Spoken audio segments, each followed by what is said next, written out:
Hello everybody, this is Dr. Novak again. I'm going to be doing a review on UV sterilization. Somebody asked if I would do one, and I'll do a review of the UV sterilizer I'm using that's made in China. And before I get into that, you'll see pictures here of the guy in New York. And these are his discus that he got from here in Miami. And these discus are about anywhere between 6 to 7 inches in diameter. So they're good sized discus. They're not small, they're good sized discus. And so I thought I'd show you a couple pictures he took lately of them, spawning again. And there was something else I wanted to bring up. That people have complained about the voice, that they can't hear well or whatever. I'm trying something different. But if anyone has a microphone or something that you can let me know that will work better than what I'm using, please let me know and put it in the comments so I can get one. And then I can do things, so you can hear me better. Okay? Put it in the comment. Another thing I wanted to bring up before I get into the review is, you see this? Hey, look at that, huh? This is the shirt, the Anoxic Filtration shirt I made up. Another thing, though, my wife and I were going through cabinetry. We moved to Florida and everything, so we're still trying to get things kind of all set up here. And look, I found a lot of my notes. A lot of notes I have here, all handwritten notes. Before I wrote books or anything else, this is some of the research notes exactly with drawings and what I wrote on a lot of research I did. This is something that I didn't know if you guys would like to be interested in me doing some videos on some of these notes. These are actually the handwritten notes. A lot, not all of them, okay, but some of them. And I thought you'd be like for example, the nitrogen cycle, okay?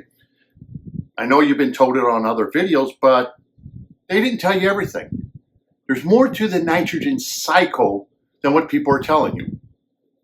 And it's because this is what's written in books, but the books don't really tell you the whole nitrogen cycle.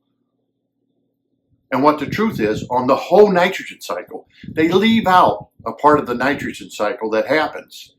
And maybe you're interested in that. Maybe through my research and what I found actually happens to the nitrogen cycle, would you like to hear, the truth? Or do you just want to come up with what people have been telling you and they're parroting whatever's been told to you, or what they have read, I should say? Or do you want to find out what research has shown what the nitrogen cycle is?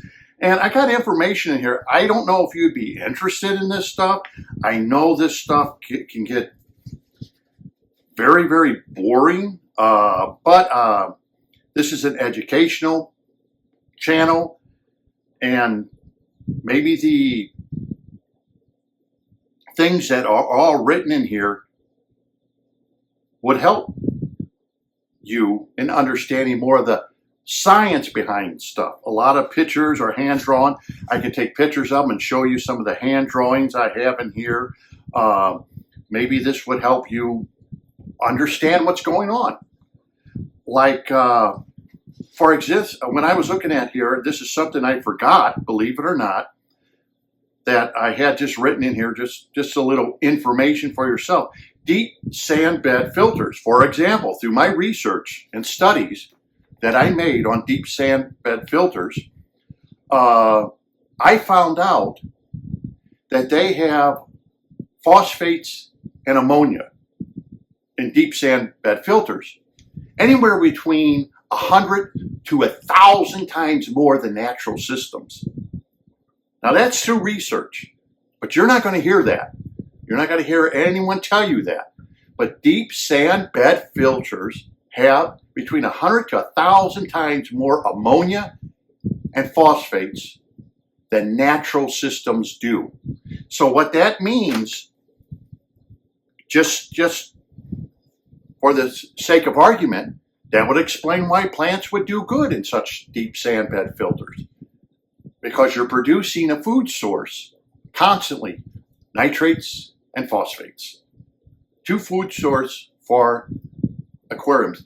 That would also explain to us, correct, if you didn't have a lot of plants or had no plants, why the system collapses. Because it is producing 1,000 times more ammonia and phosphates than a natural system would. Eventually, the aquarium, being a closed system, is going to collapse. This would explain what happens in these systems, okay? But you're not going to be told that ever on the internet. Well, you're hearing it from me because I did research on it. This is over 15 years of research. In fact, the paperwork I'm holding in my hand, I see a date on it that some of this is over 25 plus years old, this research. So this is nothing that is new when I'm looking at these paperworks here, all written out, than what is being told to you. Okay, this is something that researchers would do, but I don't know if you're interested. If you're interested, if you want me to do some videos on the handwritten research papers, some of them that I did, I think this would be, it's interesting to me, but would it be interesting to you, or is it one of those things that you would just turn around and say, we don't really care, as long as our aquarium works, we don't want to hear the science behind why it works. We just want it to work. Just tell us how it works. Also, I have some very old pictures here. These are over 20 some years old. I will give you close-ups. This is these pictures will actually show you one of the some of the experimental tanks of using this system and how it became a jungle. And we found these old pictures here. And of course, we didn't have digital back then. So what I had to do is take pictures. But I mean, I'm looking at this aquarium here, and this was done off of some of those. If you watched my lighting video, I showed you some of the lights I used to use. And when you look at this is nothing but a jungle. And this is what happens. Trying to get a scale of some of these plants, how big they are, but the Amazon sword and the cryptocoryne and some of the plants that are in here. And this is, of course, almost 30 years old. And you can see, if you look at the planted aquarium here, we were conquering planted aquariums very easily years and years ago. We didn't need expensive LED lights. Yeah, this is with CO2 and everything, but you know, if you're interested, I don't want to be doing videos that, you know, everyone's going to say, you know, I don't want to sit in a classroom, you know what I mean. So I don't want to do that to you. That would be boring and everything else. But what I am going to do this video on, we'll get to the point of this video, is sterilization, UV sterilization. And I have some pictures here that you can see of the sterilizer in my wear. Now, this particular sterilizer here, it comes from China. It's written in Chinese, so I cannot tell you too much about it.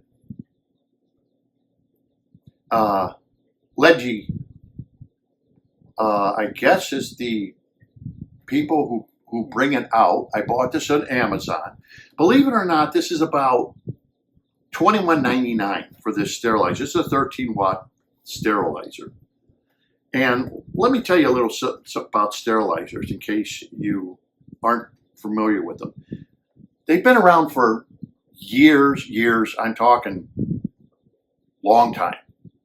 They've already proven their worth, but they're not as popular as they probably should be. And I'll get into that.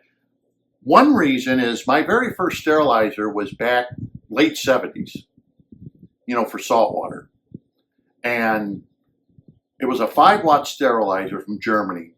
And I think, if I remember correctly, it was about $80 for a little 5-watt sterilizer. You know, that's just a little bitty sterilizer like this.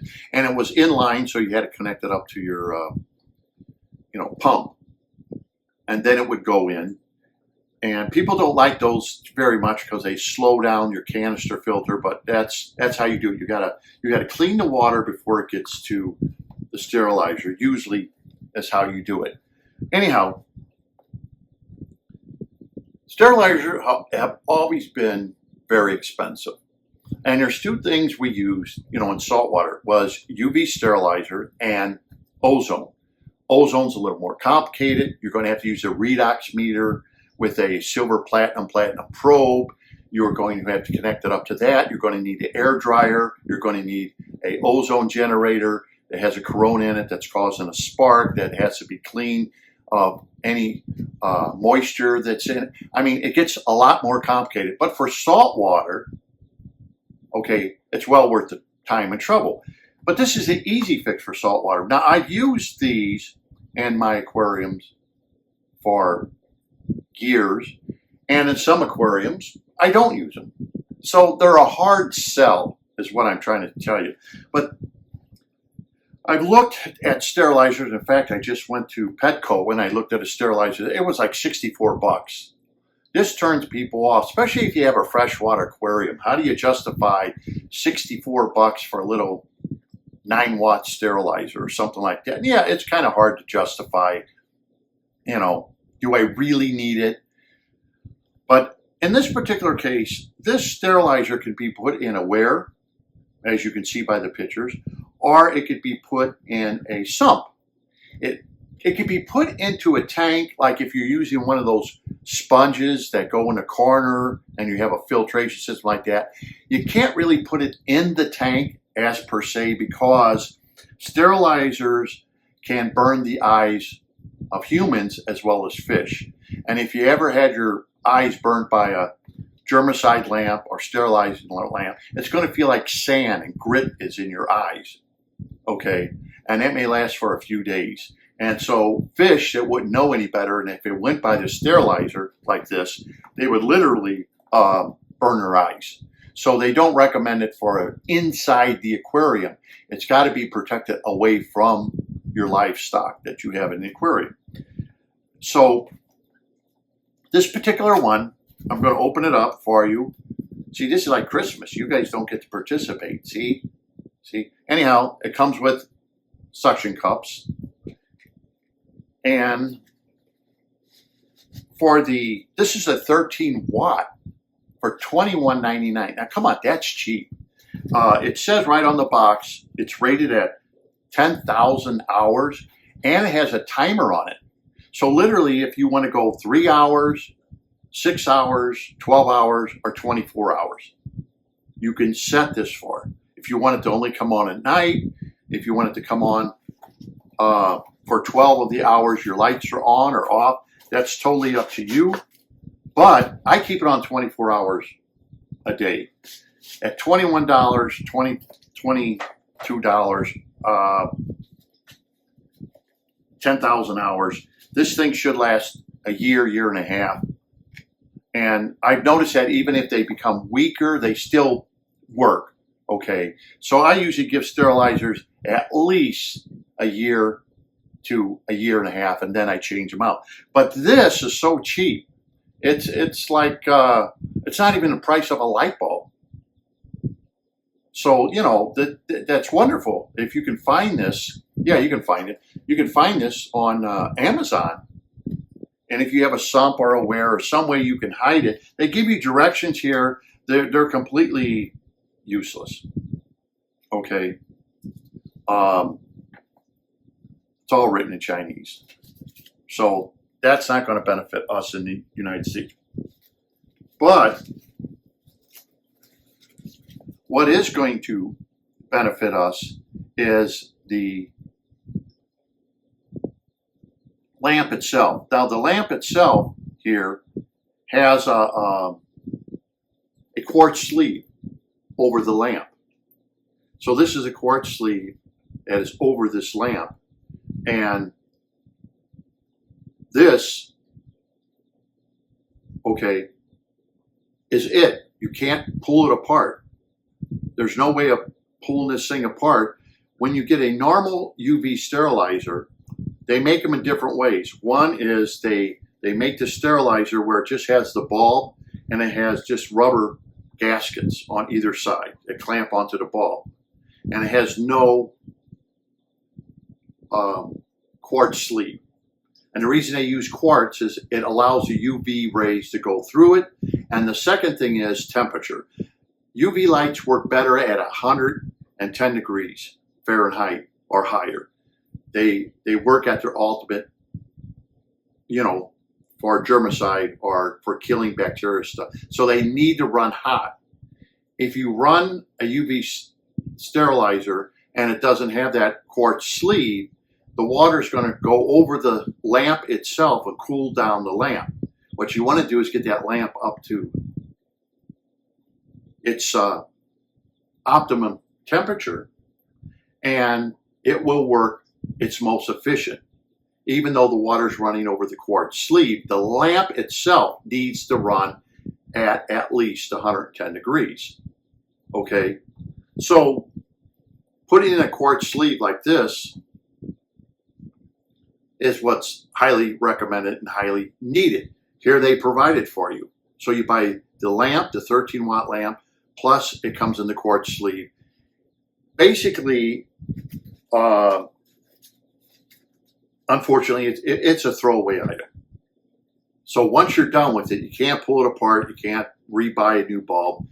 And for $21.99, it's a throwaway item. I cannot see this part, the controller here, it's not a throwaway item because you can actually take the lamp and unscrew it. You could save this part.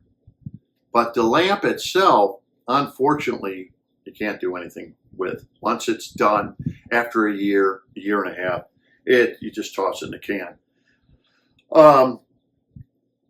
When you buy a UV lamp, or UV sterilizer, I should say, they come, and now manufacturers are putting them in filters. And one complaint I heard about UV lamps being put into filters is the plastic needs to be UV resistant.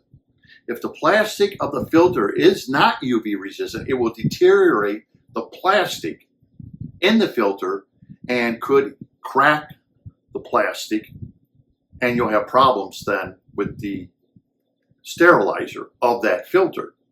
So manufacturers need to spend more money and put better plastic, UV resistant plastic, in their filters. Next problem is lamps. There's a formula for lamps. Now, some companies will make sterilizers that are 2 inches in diameter. Some will make 3 inches. A 3-inch diameter sterilizer is optimum compared to a 2-inch sterilizer. Okay, that's diameter. Because a 3-inch diameter sterilizer can increase the efficiency by over 50%. That's a lot. So when they put these in canister filters, technically speaking, you should have a 3-inch diameter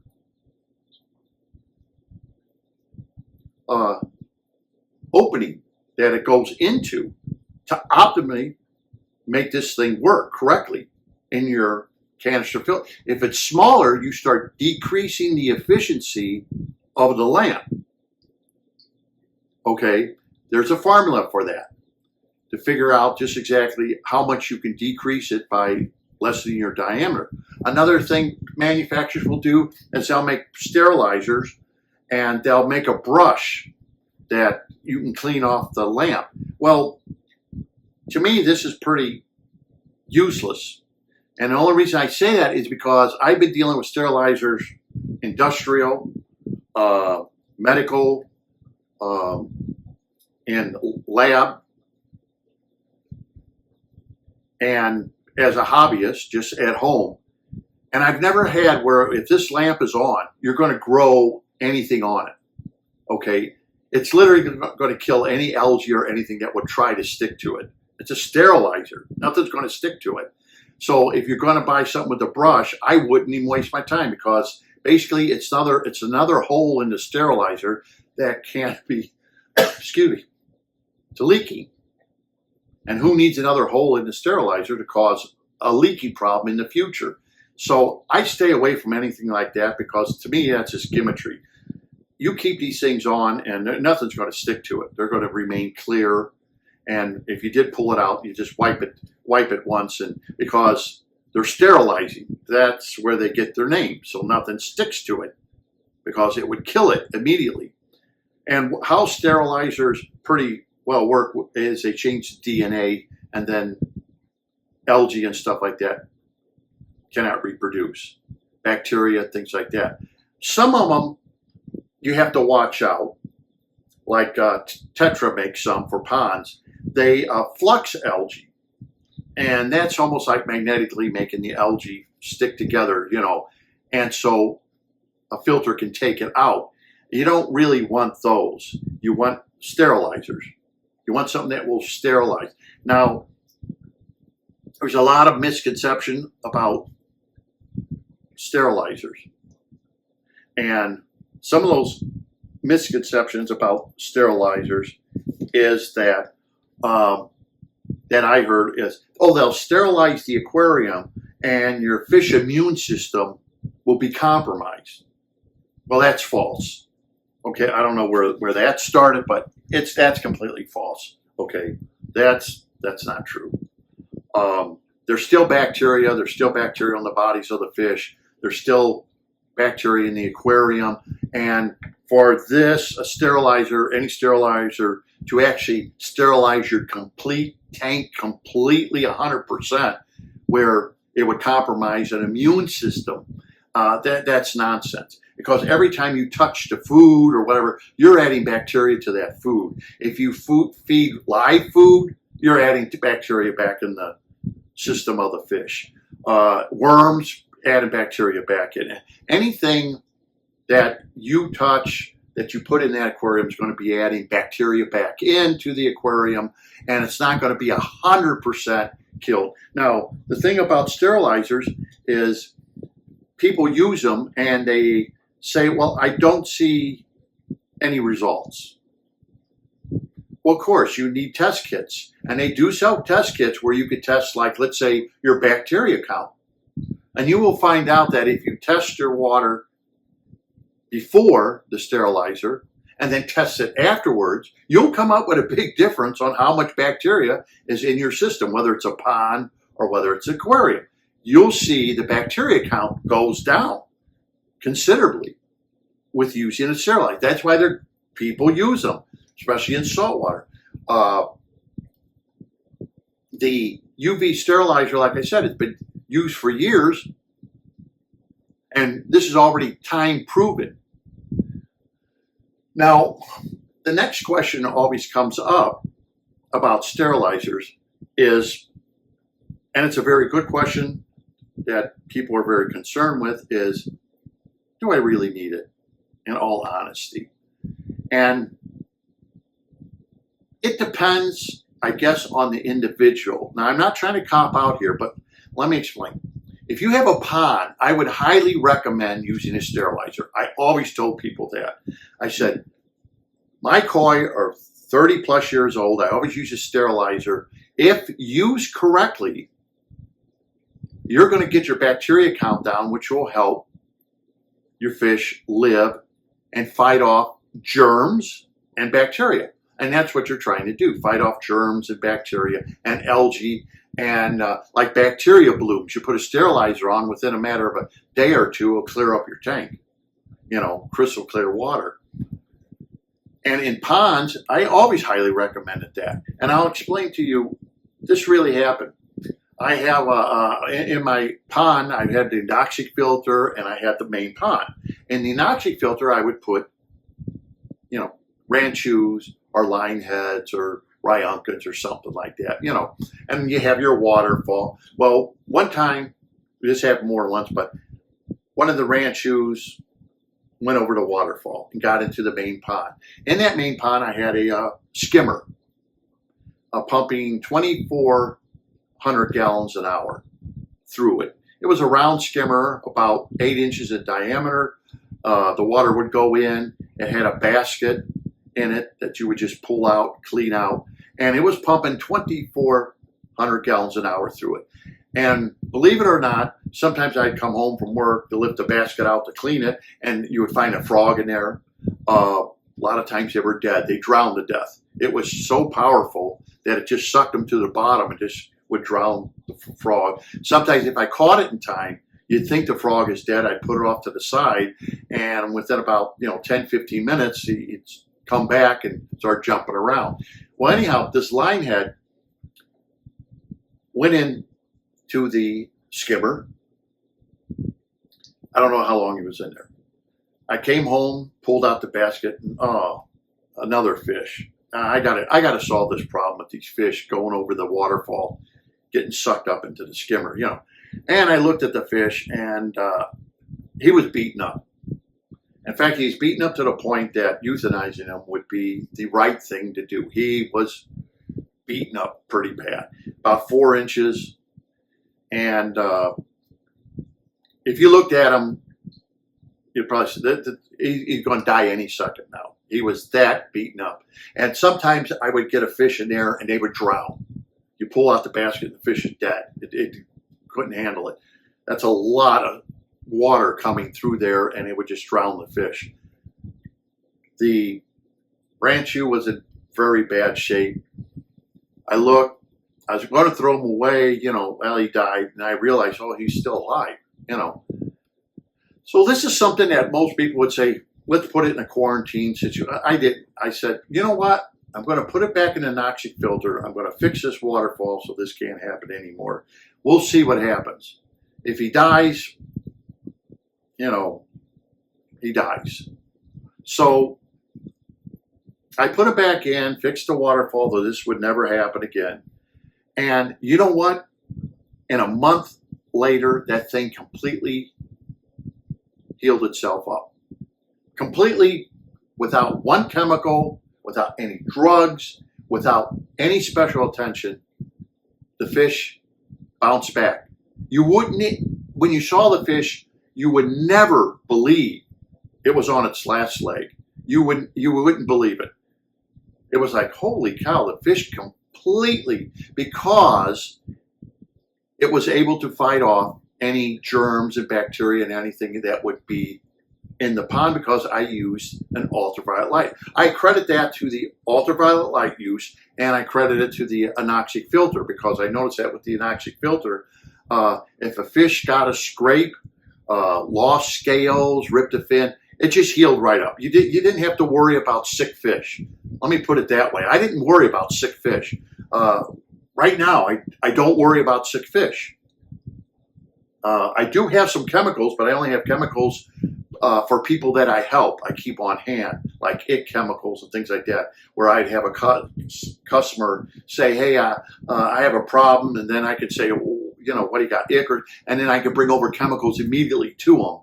And then all I had to do was replace the chemicals, so they wouldn't have to go out and try to find out where to get the chemicals. Other than that, I never use chemicals or anything for sick fish or fish that were dying. I never had that problem. But I wanted to tell you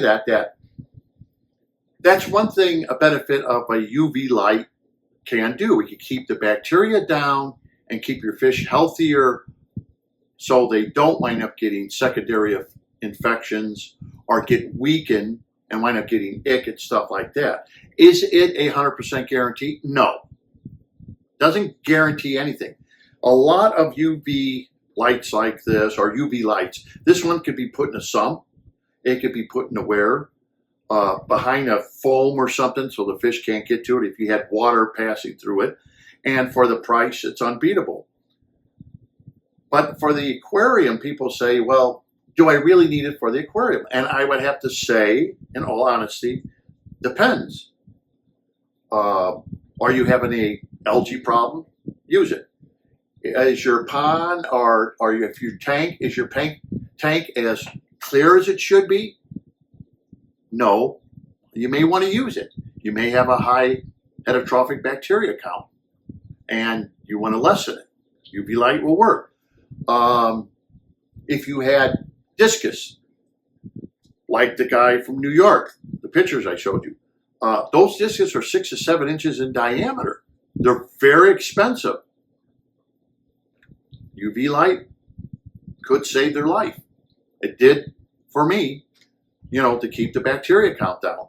Maybe you might want to use it. Oscars or something like that, where you're feeding them live food, or they're very, very dirty. You have very dirty fish.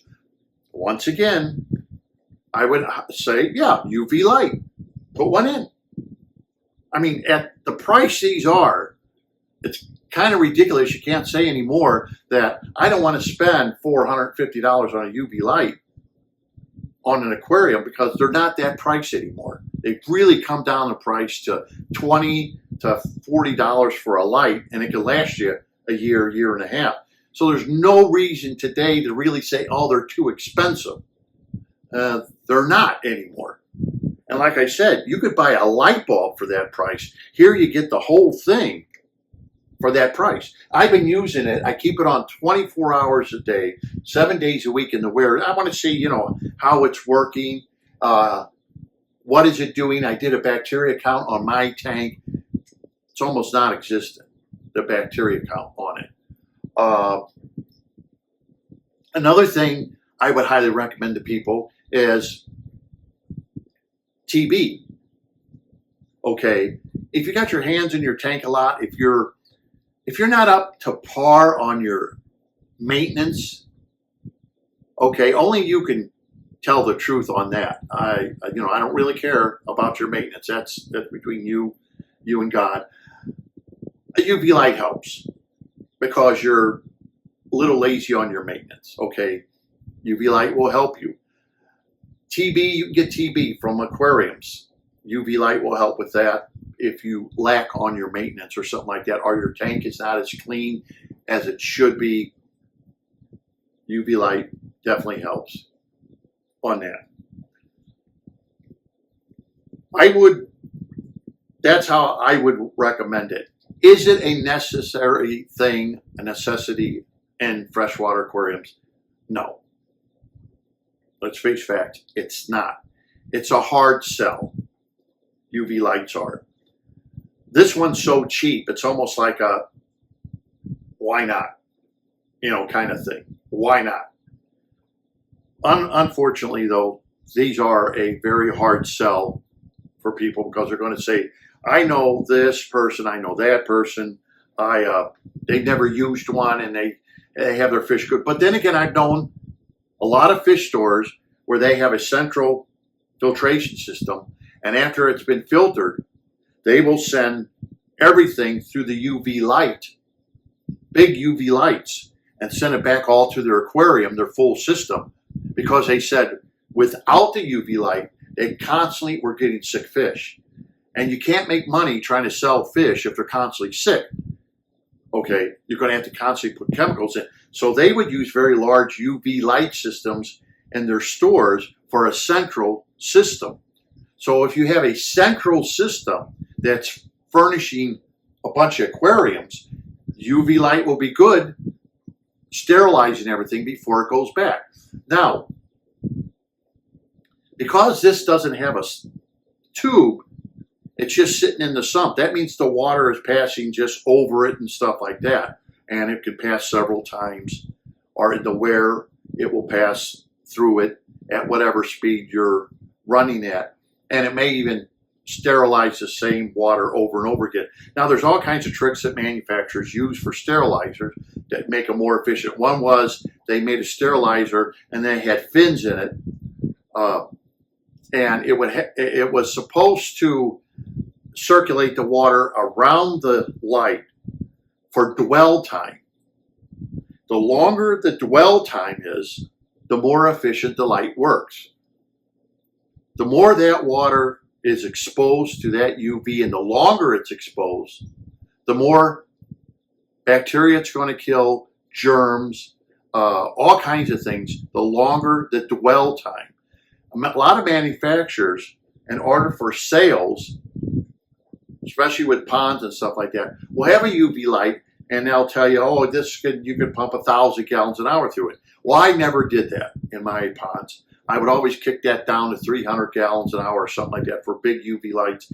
Cut down dwell time. So the dwell time would take longer for this to be exposed. Now, if this is in your sump, of course, it's going to expose water as it's passing through it, but the dwell time can become a lot longer than what you think, only because it's moving the water out of the sump, and it's a bigger area.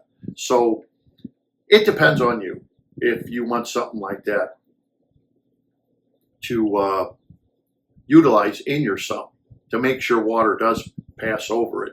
It's not something that you want to stare at because it will definitely burn your eyes. But the UV light works. Like I said, this one, you just press a little button here and it'll go to 3 hours, 6, 12, or turns itself off. And it works well. So if you don't want to use it 24 hours a day, you can put it on a timer. Now the timer is set by when you press the button. So let's say it's 6 o'clock in the evening or whatever. At 6 o'clock in the evening, if you put it on 12 hours and press the button at 6, it will go all the way to 6 o'clock in the morning before it shuts off. Then 6 o'clock in the evening, it will turn back on again. So that's how the timer works. It's that simple. So you could just scroll it through where you want it, except for the 24 hour, it just stays on continuously, of where you want it and how long you want it to sterilize your aquarium water. Another thing I see is a lot of people have canister filters and they have a UV sterilizer built into the canister filter. They don't even run it. They don't even turn it on.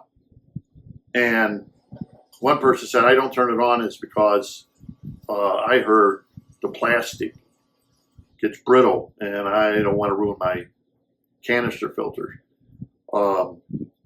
That's up to each individual. Sometimes manufacturers, they do things with good intentions, but sometimes they don't work as planned. Okay.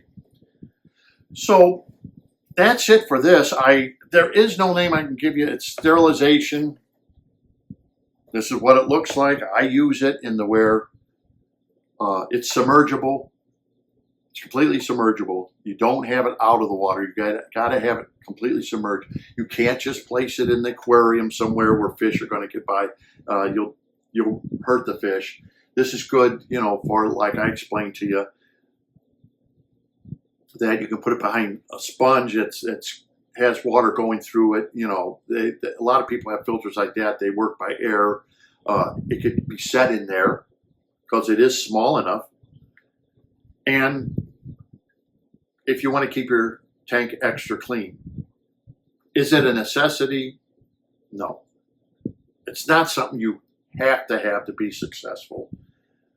And saltwater, I would use it because saltwater is just incredibly expensive. And that's something that's up to each individual, whether or not they want to keep their water as clean as humanly possible for a saltwater aquarium or a reef aquarium or something like that. The applications, which I told you, is up to each individual. Ponds, I highly recommend it. If you're going to build a pond, don't cheap out. Get a good, nice, big ultraviolet light for your pond. A lot of people, I don't know where they get this, because you'll always have the person say, oh, I don't have one of those and I don't have any green water. And yeah, I understand that. I understand that. I've dealt with ponds where I've gotten sick twice from bacteria in ponds. I've gotten sick twice. Was almost hospitalized twice from getting so sick from being in ponds that were so dirty. Okay, because the bacteria count was so incredibly high. This is what happens, especially with ponds. That's why I highly recommend them. But that's your choice, because I know these big sterilizers for ponds, they're going to cost a lot. They're going to cost you a few $100. Even the ballast to those sterilizers, my ballast went out a couple times, and went to order a ballast. They went over $125 or something for the ballast with the cord on it, because my ballast went out. Basically, it was the ballast. The cords were fine. And I said, enough of this stuff. This is bull. I just went out to the hardware store and got electronic ballasts, which Lowe's sells, and I just bought a box, drilled 2 holes in the side, cut off the cords, wired up the ballast myself. I saved myself a ton of money. You know, you don't need to buy a ballast and everything from the manufacturer. You can literally make your own ballast for ponds. Just find a container that seal, and today it's easy to find containers that you close up and seal up so rain doesn't get in. Make your own box that carries the ballast in it, the electronic ballast, because that's what they use, electronic ballast. And most of the ballasts, they may say they're for like two lights. Well, you don't have to hook it up for 2 lights. You just hook it up for 1 light. They work perfectly fine. So you could save yourself a lot of money just by making your own box and using the old cords that came from your UV light. That's what I used to do. The ballast goes out, you just cut the wires, put the new ballast in, you know, put caps on the wire, rewire it up, and boom, you're ready to go for next to nothing. At $125, these manufacturers really charge a lot for replacement parts for a UV light. Another thing, if your UV light doesn't have a quartz sleeve and they have rubber gaskets, every time you replace the light bulb, you got to replace the gaskets, because those gaskets are like welded onto the light bulb. I mean, you try to get them off, you're going to destroy them, and you're going to get leaky where the electrical is. So there's another thing, that you replace the light, you got to replace all the gaskets. Where a lot of them have a quartz sleeve, and all you do is just pull the light bulb out, and it's got a 4-prong plug. Just plug the new light bulb in, slip it down back in the quartz sleeve, okay, because everything is all sealed up, and then put your lid back on. Piece of cake. The ones that don't use quartz sleeves, you're going to have to buy gaskets and everything from the manufacturer, because you can't just buy them off the shelf. And that's going to cost you more money every time you buy a UV light. Something like this is good because there is nothing to unscrew. It's all been glued together. It's submersible. I would say buy something like this when you're done with it after a year and a half. Yes, the efficiency will go down. Okay, it won't be as efficient. It'll still be working. Not as efficient as it did when it was brand new, but it's still working. Then after a year and a half, just buy yourself a new one for $22 and save what you want to off of it, throw it away. So that's my review on the UV light that I use, and that's why if you look at some of my videos, you may see a little blue glow, you know, inside that wear, inside the cracks, you'll see that blue glow. Well, that's from this. And I'm just using it. Do I really need it? Do I really feel I need it? No, I don't feel I really need it. But it's just something, technology, that I know it works. I wanted to test it out on this aquarium just to see if it did bring the bacteria count down. Yes, it did what exactly it was supposed to do. Another thing is, just to go on this with my research paper, that somebody asked me about these research papers. A lot of these are written on the plenum. Believe it or not, a lot of this is written on plenums with the pictures and things and how fluids move.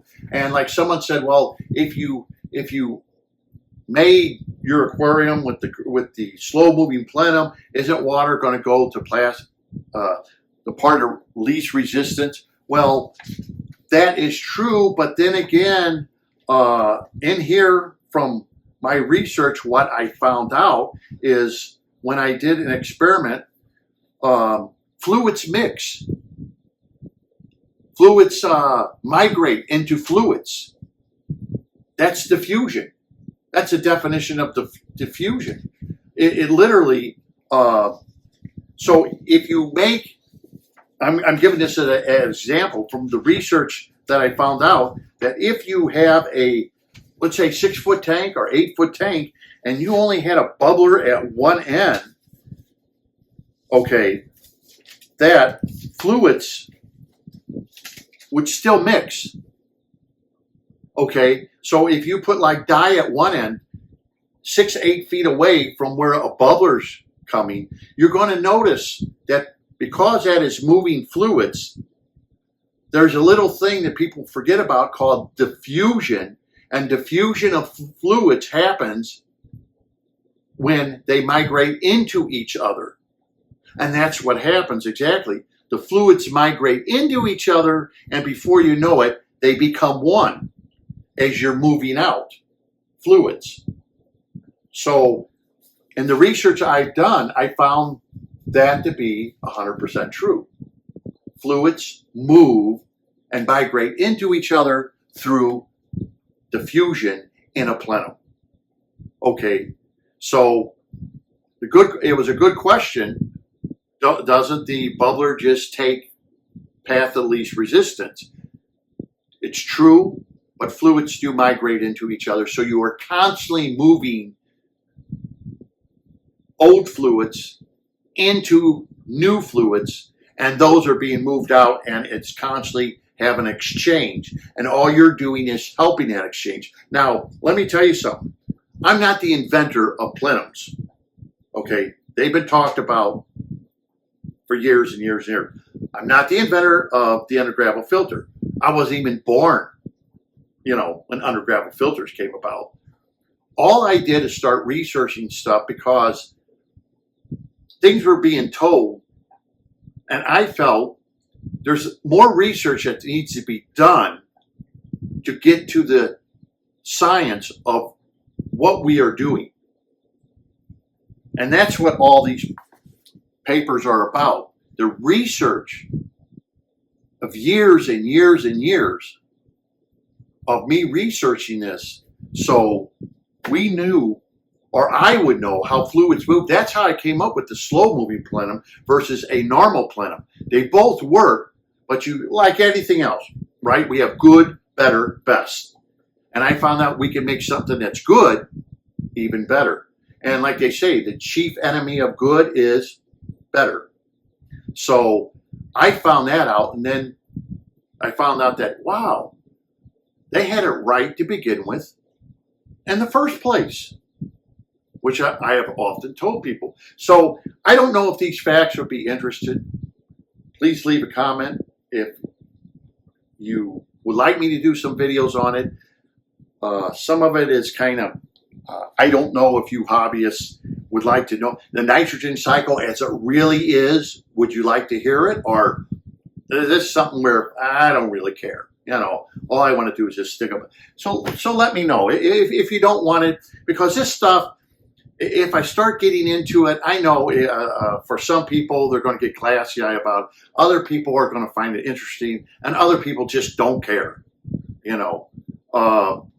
It's almost like when you get the scientific names of fish in Latin and Greek. Okay, you got Greek, and some people don't care. All they want you to do is just use the common name. You know what? I smell what they're stepping in there. That's fine with me. I don't care. If you want the common name, that's what I'll use. It doesn't bother me in the least bit. If that's what you want to use, that's what you want to use. But let me know if it's something you're going to be interested in. And I'll sit down and I'll let you see the actual notes, what I grew up, how it works, why it works. And if you just want a better understanding, then maybe, hopefully, you won't make bad decisions. And see, that's the whole thing. You don't want to make bad decisions. Just because someone on YouTube or something told you something, and then you make a bad decision because you didn't know the science behind it. Because maybe the people who did the YouTube don't even know the science behind it, okay? Because a lot of people that get in fish keeping, and they don't care about the science and the chemistry and everything behind it.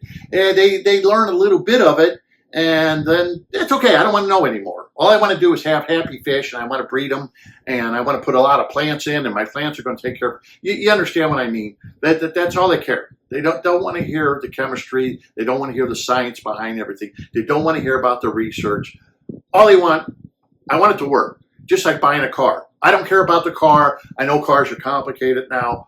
All I want to do is sit in it. I want to drive it, and I don't want to do any maintenance to it, and I want it to last 300,000 miles. That's all I want. I don't want to be dealing with all the science behind it. Me as an engineer, I had to know all the science behind everything. Okay, on how this works, why it works, why it doesn't work. When you design something, is it going to be strong enough? It's not. What is their weak points? Where is it going to break? Where it's not going to break? What is the electrical properties? You have to know all the science behind it. But that's because that's work. In this hobby, a lot of people are not interested in the science. So please leave something in the comments if you want me to go more into it. I will. I'll go into how the nitrogen cycle exactly works. It's a little bit different than what you've been told all these years. There's information they kept out from you of the nitrogen cycle. And that's understandable. Come on, people. That's understandable. I'm not beefing at anybody. It's what's written in books. And therefore, they read exactly what is in the book and saying, well, this is the nitrogen cycle and this is how it works. And there's more to it. Where's the rest of it? Why aren't you telling us the rest of it? Well, because if we tell you the rest of the nitrogen cycle, it gets more confusing. So why don't we just leave that out? You understand what I'm saying? And I understand that people don't want to learn it. I definitely understand. This is an educational channel. I'm trying to educate. That's the kind of people I'm trying to draw into my channel. It's people who want to be educated and want to know more of the science and want to know more of the real paperwork and research behind everything. This is not anecdotal information. This has all been proven. This has all been documented. These are the handwritten notes. A lot of these notes, before you go writing anything in a book or anything, you're going to take a lot of notes. You're going to write things down. You're going to draw pictures, which a lot of people do. What